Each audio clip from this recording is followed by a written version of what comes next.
ሰላም የአርኪ ካሜራ ተከታታዮች ኤምኤስ አማካሪ አርኪቴክቶች ከኢትዮጵያ ብሮድካስቲንግ ኮርፖሬሽን ጋር በመተባበር የሚያቀርብላችሁ አርኪ ካሜራ ፕሮግራማችን አሁን ይጀምራል።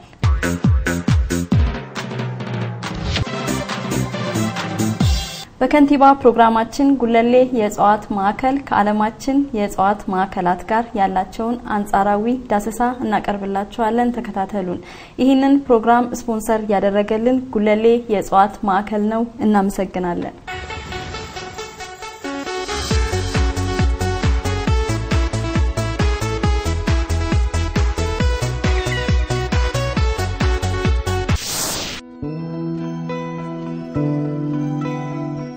የተወደዳችሁ የአርኪ ካሜራ ፕሮግራም ተከታታዮች ባለፉት ሳምንታት በከተማችን ባለፈው ዓመት ተመርቆ የተከፈተውን ጉለሌ የእጽዋት ማዕከልን ካስተዋወቅናችሁ በኋላ የእጽዋት ማዕከላት ለአንዲት ከተማና አገር ስላላቸው ጠቀሜታ የተለያዩ አገራትን እጽዋት ማዕከላት እያስጎበኘን አዝናኝና አስተማሪ የሆኑ ዝግጅቶችን ስናቀርብላችሁ ሰነበትን። እነሆ ዛሬ የእጽዋት ማዕከላትን አስመልክቶ ያዘጋጀነው ፕሮግራም የመጀመሪያውን ምዕራፍ ስንቋጭ በጉለሌ የእጽዋት ማዕከል ቀዳሚዎቹ የዓለማችን የእጽዋት ማዕከላት የደረሱበት ለመድረስ እየተከናወነ ስላለው አበረታችና ተስፋ ሰጪ እንቅስቃሴ ባጭሩ እናስቃኛችኋለን።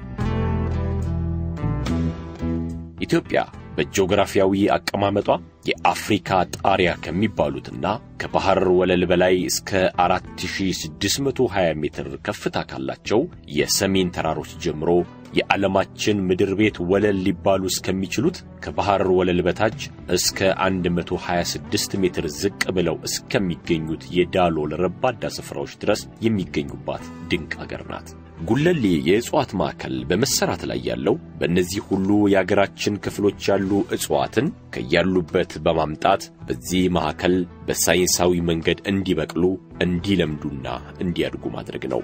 ይህ እውነት በጉለሌ የእጽዋት ማዕከል የአገራቸውን አየር ሙቀትና እርጥበት በሰው ሰራሽ መንገድ እንዲያገኙ አድርጎ በማሳደግና በማልመድ ለመፈጸም ይቻላል ይላሉ ባለሙያዎቹ። የጉለሌ የእጽዋት ማዕከል ኃላፊዎችና ባለሙያዎች በመሞከር ላይ ያሉትም ይህንኑ ነው።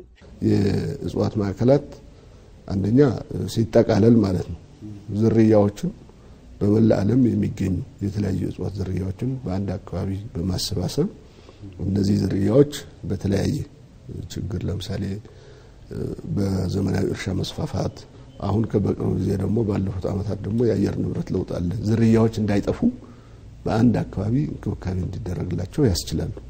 በእነዚህ በተሰበሰቡት ዝርያዎች አማካኝነት በዓለማችን ውስጥ ያሉት የሥርዓተ ምህዳር አይነቶችን በቀላሉ የሳይንስ ተማሪዎችን ማስተማር ያስችላሉ። በተጨባጭም ያንን ሰርቶ ማሳያ ወይም ዴሞንስትሬሽን ሳይት በመሆን ያገለግላሉና ከዚህ ተነስተን ነው እንግዲህ በሀገራችንም የዚህ አይነት የእጽዋት ማዕከል ያስፈልጋል ተብሎ መስራት ከጀመርን ቆይተናል። ይህንን ከግምት ውስጥ በማስገባት የጉለሌ የእጽዋት ማዕከል የዲዛይን ፍልስፍናው የሀገራችን ባህላዊ ስነ ምህዳሮች የምንላቸው ባህላዊ ቢባሉም ግን ያው ሳይንሳዊ ናቸው። በተጨባጭ በሀገራችን ውስጥ በከፍታ ላይ በአየር ሙቀት ወይ በቴምፕሬቸር ላይና በሂዩሚዲቲ ላይ ተመስርቶ የበረሃ አካባቢ የሚባል አለ፣ ቆላ የሚባል አለ፣ ወይና ደጋ የሚባል አለ፣ ደጋ እና ውርጭ ነው የሚባሉት። አዲስ አበባ በተጨባጭ ከነዚህ አምስት ስነ ምህዳሮች ውስጥ በወይና ደጋ ስርዓተ ምህዳር ውስጥ ነው ያለው አዲስ አበባ። ነገር ግን አንደኛ የቆላውና የደጋው እጽዋቶች እዚሁ ራሱ በጉለሌ የእጽዋት ማዕከል ውስጥ ባለው የከፍታ ተለያይነት በማካተት ይቻላል። ሌሎቹ በጣም በተለየ ሁኔታ ለምሳሌ የበረሃ የምንለው ከፍተኛ የሆነ ቴምፕሬቸር ከ40 ዲግሪ ሴንቲግሬድ በላይ ቴምፕሬቸር የሚፈልገው ግን በመከለያ ቤት ወይም ግላስ ሃውስ የምንለው የውርጩም እንደዚሁ ማለት ነው። በዚህ መልኩ ለማካተት ነው የታቀደው። ይሄ ደግሞ ቅድም እንዳልኩት እንኳን በእኛ ሀገር በሌሎቹ ቴምፕሬት ዞን በሚባለው በአውሮፓ ያሉት የእጽዋት ማዕከላትም መከለያ ቤት ተጠቅመው የበረሃ ኢኮሲስተም ፈጥረው ተማሪዎቻቸውን ልጆቻቸውን ዜጎቻቸውን ያስተምራሉ።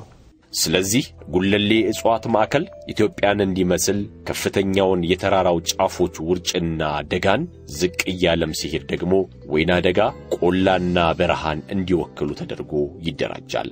በእነዚህ ሁሉ የማዕከሉ ክፍሎችም በእነዚህ አካባቢዎች የሚበቅሉት እጽዋት እንዲበቅሉበትና እንዲለምዱ ይደረጋል። በዚህ ማዕከል ለወደፊቱ በሀገራችን አየር ጠባይ ለውጥና በሰው ልጅ ጣልቃ ገብነት አደጋ ውስጥ እየገቡ ያሉ እጽዋትን በመለየት ተጠብቀው የሚቆዩበት ሁኔታ ይመቻቻል። በጉለሌ የእጽዋት ማዕከል ሌላው የማዕከሉ ዋና ክፍል የሚሆነው አጎራ ተብሎ የተሰየመው ይህ የምርምር ማዕከል ነው።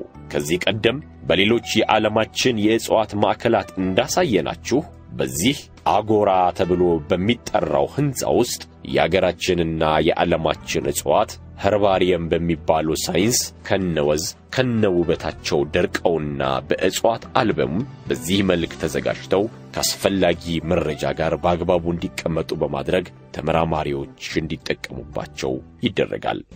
አሁን በኢትዮጵያ ውስጥ ከ6500 እስከ 7000 የሚደርሱ የእጽዋት ዝርያዎች አሉ። ኢትዮጵያ ሴንተር ኦፍ ኦሪጂን ከሚባሉት ማለት በጣም ጠቃሚ የሆኑ በተለይ በጥቅም ላይ የዋሉ የሰብል ዝርያዎች ምንጭ ከሆኑት አካባቢዎች አንዷ ናት። በዚህ ማዕከል የሚደራጁት ሌሎች ክፍሎች የዘር ባንክ ወይም ሲድ ባንክና ጂን ባንክ የሚባሉት የአገራችንና የዓለማችንን እጽዋት ዘር በሳይንሳዊ መንገድ ተጠብቆ የሚቀመጥባቸው የተፈጥሮ መጠበቂያ ማዕከላት ናቸው። ባለፈው ሳምንት እንዳሳየናችሁ እጽዋት የራሳቸው የህይወት ዘመንና የእድገት ጊዜ ገደብ ስላላቸው እንደሌላው ግንባታ የሰው ልጅ በፈለገው ፍጥነት የወደደበት ሊያደርሳቸው አይችልም።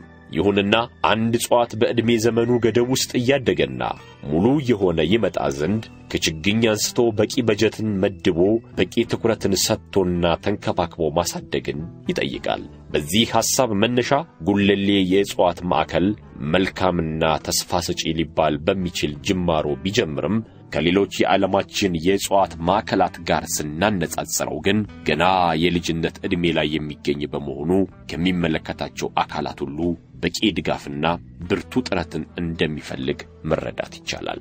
በዚህ ማዕከል የሚሰበሰቡት እጽዋትን ቴማቲክ ጋርደን በሚባለው የእጽዋት ምድብ መድቦ እንዲበቅሉና እንዲለምዱ ማድረግ ታስቧል። ቴማቲክ ጋርደን ማለት እጽዋትን እንደየባህሪያቸውና ጠቀሜታቸው በቡድን የሚበቅሉበት የእጽዋት መደብ ማለት ነው። ጉለሌ የእጽዋት ማዕከል ይህንን ቴማቲክ ጋርደን በዲዛይኑ አካቶ ይዞ ስራውን ጀምሯል። በዚህ መልክ በሚደራጀው ማዕከል የአገራችን የእጽዋት ሳይንስ ዩኒቨርሲቲዎችና ፋክልቲዎች ሁሉ እንደ ምርምር ማዕከል ተጠቅመው ሲመራመሩ ተመራምረውም ትርጉም ያለው ጥቅምን ለአገር ሲያስገኙ የምናይበት ጊዜ ሩቅ አይሆንም። ያም ቢሆን እጽዋትን ለአገር ፋይዳ በሚሰጡበት አግባብ በዚህ ማዕከል እንዲለሙ ማድረግም ጊዜን፣ ገንዘብንና የተባበረ ሀገራዊ ዕውቀትን የሚጠይቅ መሆኑም እውነት ነው። አጠቃላይ የእጽዋት ማዕከል ስራ ያው ከሲጀመርም የምርምር ስራው የሚያደላ ስለሆነ የተጀመረውም ለምሳሌ መጀመሪያ ጥንታዊ የሚባሉ የእጽዋት ማዕከላት ብዙዎቹ ቅድም ያልኳቸው ለምሳሌ የመድኃኒትነት ጠቀሜታ ያላቸው የእጽዋት ዝርያዎችን አሰባስበው ምርምር በማድረግ ጥቅም ላይ ለማዋል የሞከሩት በዩኒቨርሲቲዎች የነበሩት የሕክምና ፋካልቲዎች ናቸው። የሕክምና ፋካልቲ ባለሙያዎችና ተማሪዎች ናቸው። ታሪኩ ይሄ ነው። መጀመሪያ እጽዋቱ ለምርምርና ለእንክብካቤ ስለተሰበሰበ ነው ሌሎቹ አገልግሎቶች የሚመጡት። በመጨረሻም ባለፉት ሳምንታት በጉለሌ እጽዋት ማዕከላት ለምናደርገው ጉብኝቱን መሳተፍ የምትፈልጉ እንድትመዘገቡ ስናሳስብ መቆየታችን የሚታወስ ነው። ጉብኝቱን የምናደርገው በመጪው ጥቅምት 15 ቀን ይሆናል። በዚህ ዕለት በጉብኝቱ ለመገኘት የምትፈልጉ የዝግጅታችን ተከታታዮች በድጋሚ በስልክ ቁጥሮች 0913 71 0248 0913 82 18 89 ላይ አጭር የጽሑፍ መልእክት በመላክ አስቀድማችሁ መመዝገብ ትችላላችሁ።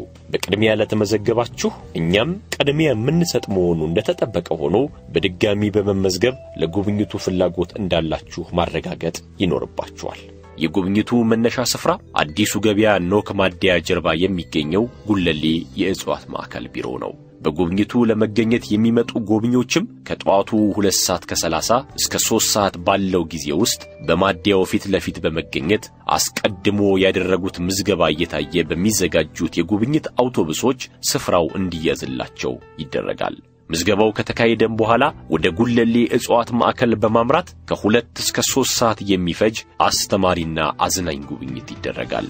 ጎብኚዎች በተለይም ህፃናት ልጆቻቸውን ወደ ጉብኝቱ ስፍራ በማምጣት ከእጽዋትና ከማዕከሉ ጋር የመጀመሪያ ትውውቃቸውን እንዲያደርጉ እድል ተሰጡ ዘንድ እናበረታታለን። አስተውሱ፣ ጉብኝቱ ቅዳሜ ጥቅምት 15 ቀን 2007 ዓ.ም ከጧቱ 2:30 በአዲሱ ገበያ ኖክ ማደያ ፊት ለፊት የሚነሳ መሆኑን በድጋሚ እንገልጻለን። ይህንን ፕሮግራም አንዱ በዚህ ፕሮግራም ውስጥ ተከታታይ ፕሮግራሞች እንዲተላለፉ የፈለግንበት ዋና ምክንያት በሀገራችን ውስጥ የእጽዋት ማዕከል የሚባለው ነገር አዲስ ስለሆነ ህብረተሰቡ ትምህርት እንዲያገኝበትና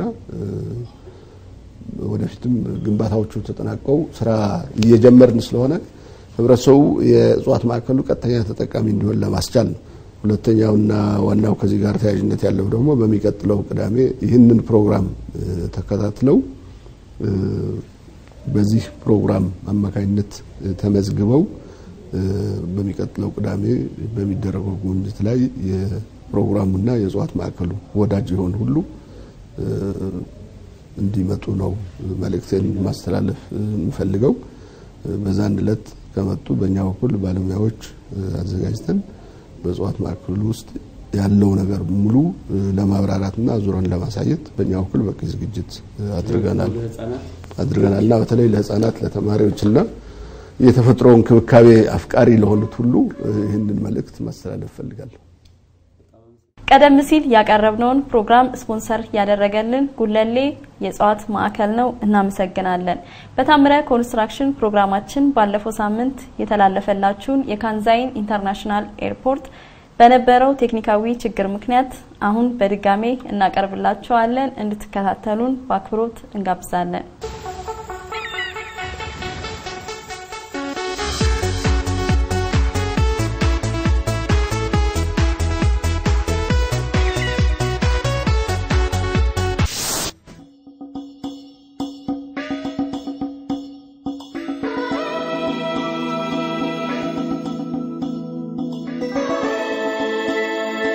የተወደዳችሁ የአርኪ ካሜራ ተከታታዮች ባለፈው ሳምንት የጃፓኑን የካንዛይ አውሮፕላን ማረፊያ የግንባታ ገደል ክፍል 1 ይዘንላችሁ ቀርበን ነበር። እነሆ ዛሬ ደግሞ ተከታዩን ክፍል ይዘንላችሁ ቀርበናል። ተከታተሉን።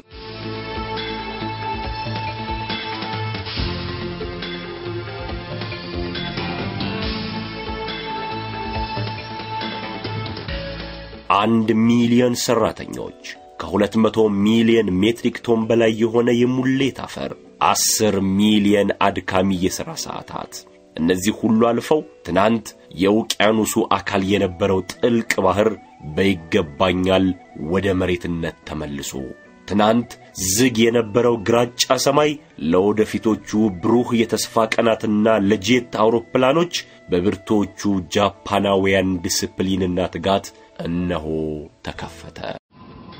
እነዚህ ጃፓናውያን በውቅያኖስ መሃል ፈጥረው ላሳዩን ለዚህ ድንቅ ስራቸው ካድናቆት በቀር ሌላ የምለው የለኝም። ያም ሆኖ ምንም ያህል አብራሪዎች የካንዛይን አየር ማረፊያ ከልባቸው ሲያደንቁ ቢውሉም እየሰመጠ ባለ የአየር ማረፊያ ላይ እንዲህ ያለውን ግዙፍ ጃምቦ ጄት ለማሳረፍ የሚሆነውን እያዩ እንዳላዩ አልፎ መቀጠል አይቻልም።